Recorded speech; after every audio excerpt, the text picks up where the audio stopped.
Everyone, आज हम ISI 2025 का रियल एनालिसिस का एक क्वेश्चन देखने वाले हैं। चलिए देखते हैं हमारा क्वेश्चन क्या है। हमको क्वेश्चन में गिवन है that f is a function from r to r and दो सेट्स डिफाइंड है। एक तो है हमारा a ऑफ f, दूसरा है b ऑफ f। तो a ऑफ f में वो सारे एलिमेंट्स है from the closed and bounded interval 0 to 1 such that this f of x is equal to 0। मतलब हमारा जो सेट a ऑफ f हो गया, it is the zeros of the function f in the compact interval 0 to 1। ठीक है, वैसे ही हमारा b of f हो गया, it is the collection of all points such that f dash of x is equal to 0। मतलब we are talking about the zeros of the function f dash in the compact interval 0 to 1। यहाँ पर ये ध्यान देना that हमारा function पूरा r पर तो डिफाइंड है, बट हम zeros of the function बात कर रहे हैं in the compact interval 0 to 1 only। Okay अभी हमको सेट C डिफाइंड है। हमारा सेट C क्या है? It contains all the differentiable functions from R to R। Along with that दो कंडीशंस गिवन है। क्या कंडीशंस है? एक तो है हमारा f of 0 equal to f of 1 equal to 0। तो हमारा पहला कंडीशन हो गया the values of the function f at 0 and 1 is equal to 0। ये हमारा पहला कंडीशन है। दूसरा कंडीशन है that a of f intersection b of f this is equal to 5।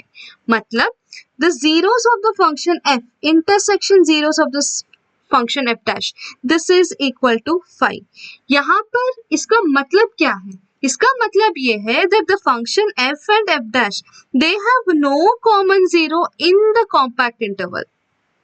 They have no common zero in the compact interval।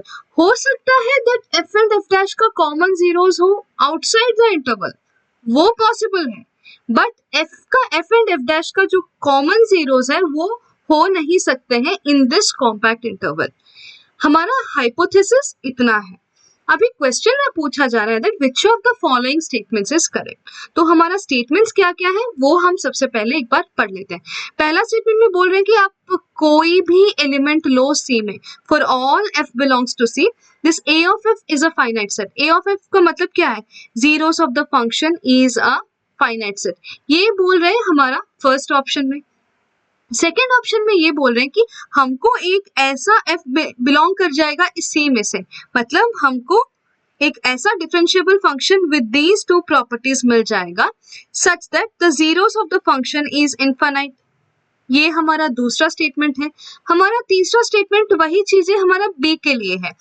For all f belongs to C B of f is a finite set. मतलब the zeros of the function f dash in this compact interval this is always a finite set। ये बोला जा रहा है। अभी चौथा option है there exists f belongs to C such that b of f is equal to 5।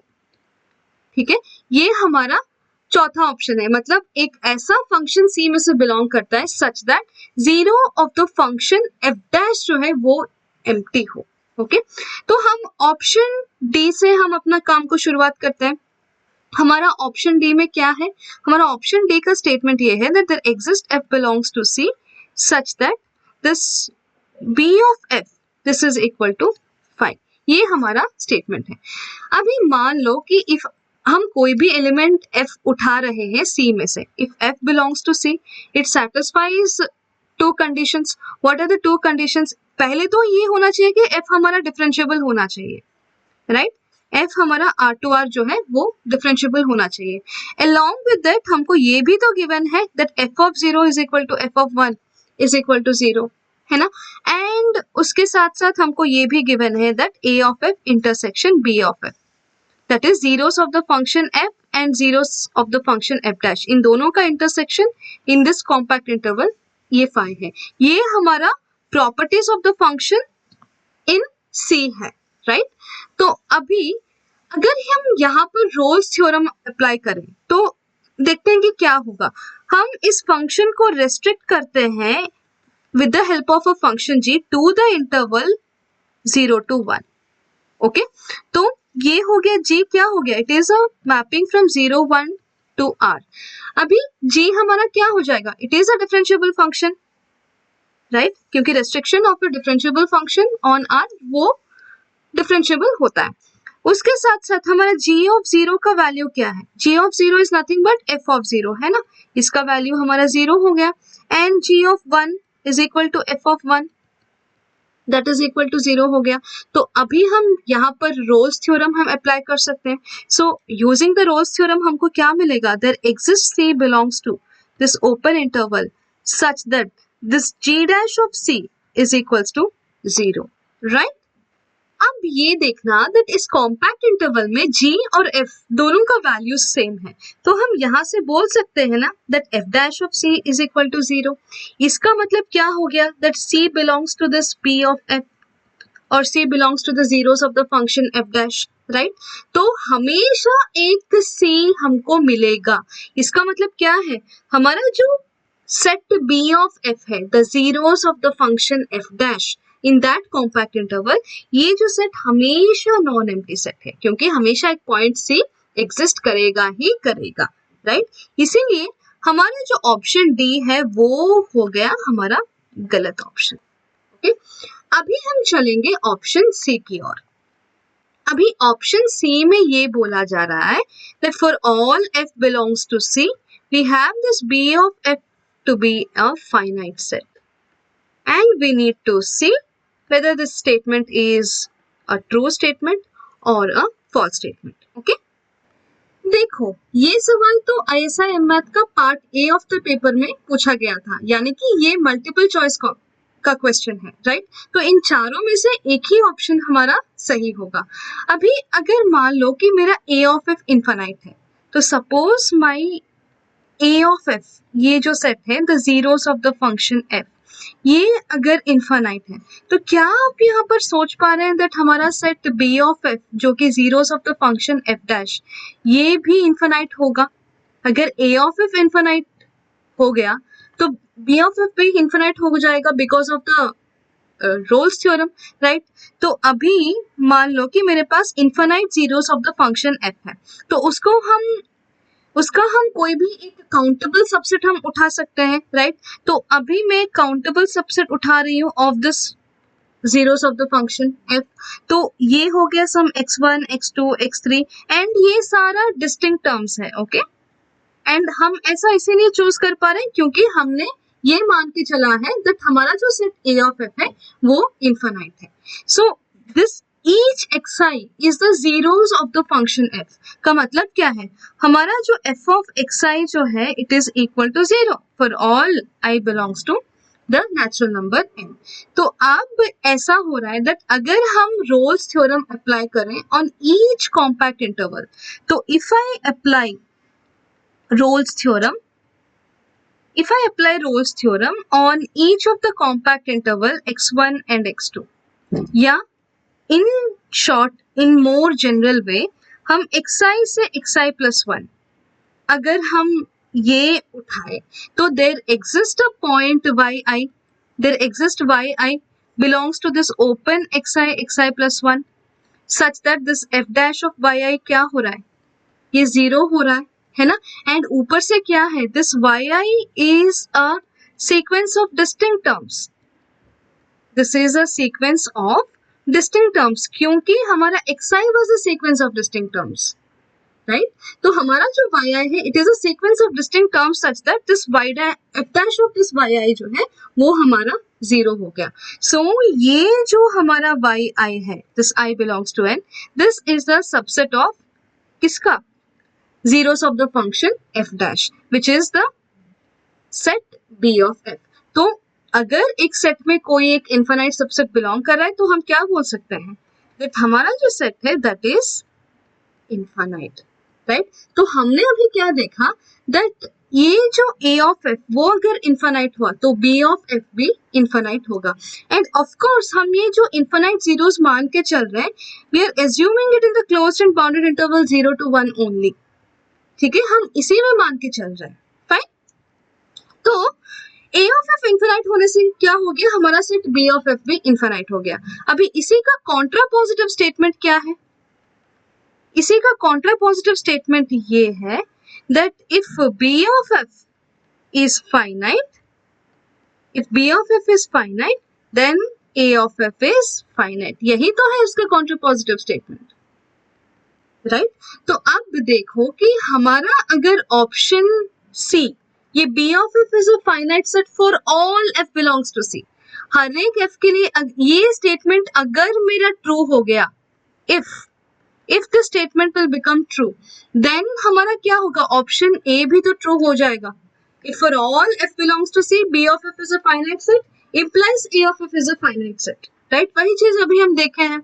तो ऐसे में ऑप्शन सी एंड ए दोनों हमारा सही ऑप्शंस हो जाएंगे, बट ये तो हमारा एमसीक्यू है, इसमें तो एक ही हमारा ऑप्शन सही हो सकता है, राइट। तो इसीलिए हम यहाँ से ऑप्शन सी को हम डिस्कार्ड कर सकते हैं, इसलिए हम ऑप्शन सी को यहाँ पर हम डिस्कार्ड कर सकते हैं। तो हमारा जो ऑप्शन सी का जो स्टेटमेंट है ये हमारा फॉल्स स्टेटमेंट है। Okay, so as it is a false statement, अभी मैं आप लोगों को एक एक्सरसाइज दे रही हूँ, you can take it as an exercise for all of you.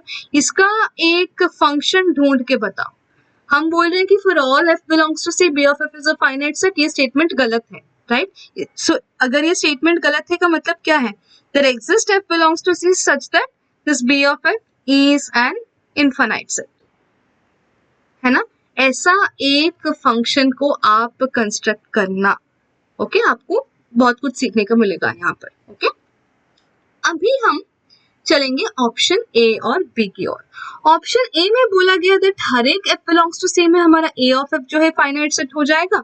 अभी ऑप्शन बी में बोला जा रहा है दैट एक ऐसा फंक्शन एग्जिस्ट कर जाएगा such that this A of F is infinite. तो चलो मान लेते हैं कि एक ऐसा फंक्शन ऐसा एग्जिस्ट कर रहा है, एक ऐसा function, suppose there exist f belongs to C such that this a of f क्या है, it is the zeros of the function f in the compact interval, this is infinite। okay? मान लो कि ये infinite है, तो हमारा जो z of f है ये क्या है, it is the collection of all points in 0 to 1 such that this f of x is equal to 0 है ना। तो ये z of f बेसिकली किसका सबसेट है, it is basically the subset of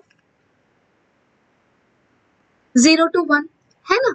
अब देखो that हमारा जो 0 1 है ये हमारा एक कॉम्पैक्ट इंटरवल है, ठीक है, ये हमारा एक कॉम्पैक्ट इंटरवल है एंड ये z of f जो है it is an infinite set, ठीक है, it is an infinite set.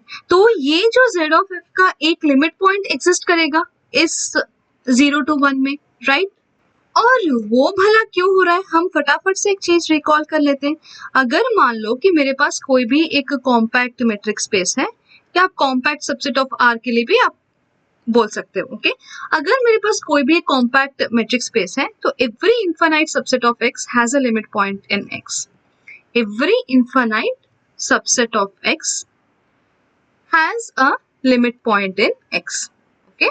ये हमारा स्टेटमेंट है, fine.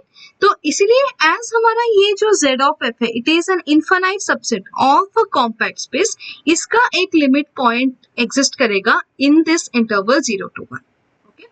So there exists a point c belongs to 0 to 1 which is the limit point of the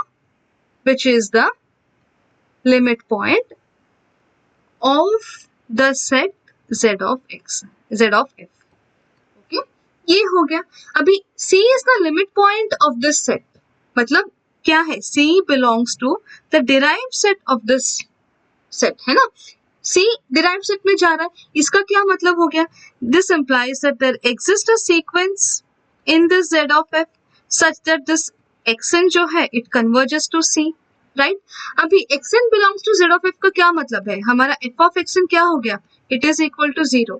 अभी हमारा पास जो फंक्शन f है वो हम c से ले रहे हैं, मतलब हमारा f क्या हो गया, f is differentiable. f differentiable है तो हमारा फंक्शन f कंटिन्यूअस भी होगा, राइट। As my function f is continuous, what do I have, as f is continuous I have that this f of xn converges to this f of c and हमारा f of xn क्या है, this is the value 0 because xn belongs to 0 of this function f। तो ये हमारा f of c क्या हो गया, F of C is equal to 0 हो गया। इससे इसका क्या मतलब है that C belongs to the zeros of the function F, right? और I can say that C belongs to the set A of F. Fine, I hope यहाँ तक क्लियर है। अभी देखो कि हमको एक और कंडीशन भी गिवन है। एक और कंडीशन हमको क्या गिवन है दैट अगर एक फंक्शन हम C से उठा रहे हैं that implies that this A of f intersection this B of f this is our empty set, right? तो अभी हम देखते हैं कि अभी C तो हमारा A of f में बिलोंग कर गया। अभी हम देखते हैं कि ये जो C जो है इस B of f में बिलोंग करता है नहीं करता है। मतलब हमको ये देखना है that f dash of C हमारा 0 हो रहा है या नहीं हो रहा है, हमको वो चीज देखना है। ठीक है, अभी यहाँ पर इस C और इस C में आप कंफ्यूज मत होना। This is the script C, the collection of all differentiable function, ये हमारा एलिमेंट C। ओके, तो अभी हमारे पास अगर देखा जाए तो f dash of C जो है ये क्या है, this is nothing but limit x tending to C f of x minus f of C divided by x minus C। ये जो हमारा लिमिट फॉर्म है, ये जो लिमिट है हमेशा एग्जिस्ट करेगा। क्यों? क्योंकि हमको गिवन है that the function f is differentiable on R, right? अभी इस डेरिवेटिव का सीक्वेंशियल डेफिनेशन क्या है?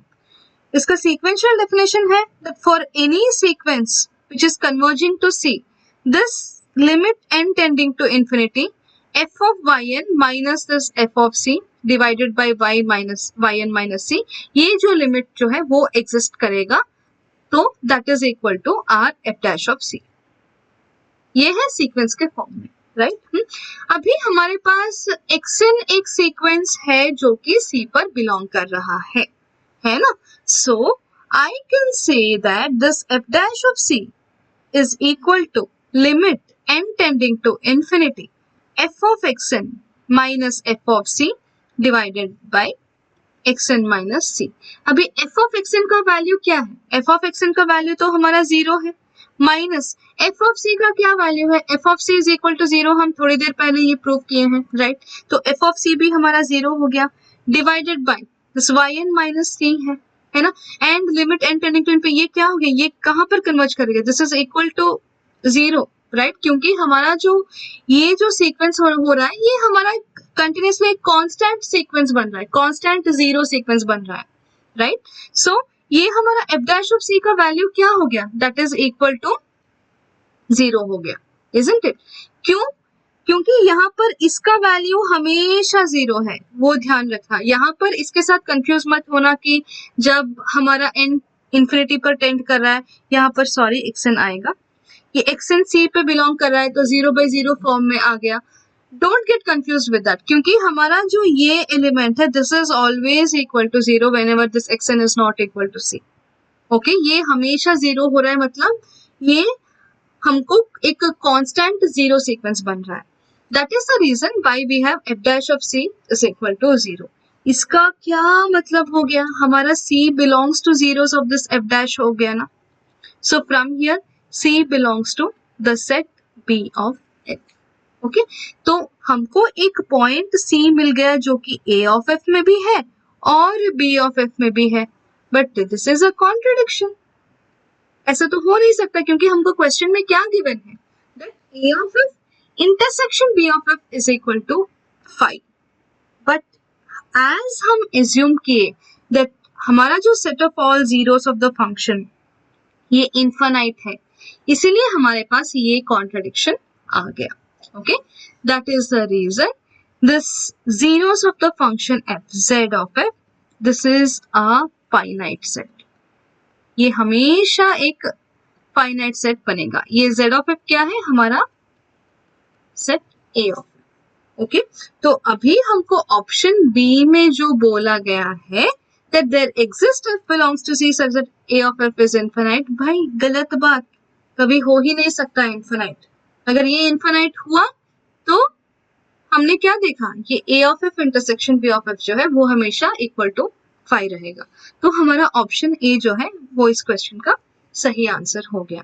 ओके, अभी इसी चीज को कई बार हमारे CSIR में JRF के या जैम में थोड़ा तोड़ मरोड़ के पूछ लिया जाता है। अभी कहीं पर ये लिख दे दैट्स इफ देयर, अगर मान लो कि ये कंडीशन हमको गिवन नहीं है, मान लो, तो ये स्टेटमेंट ट्रू हो गया तो A of F intersection B of F is non empty.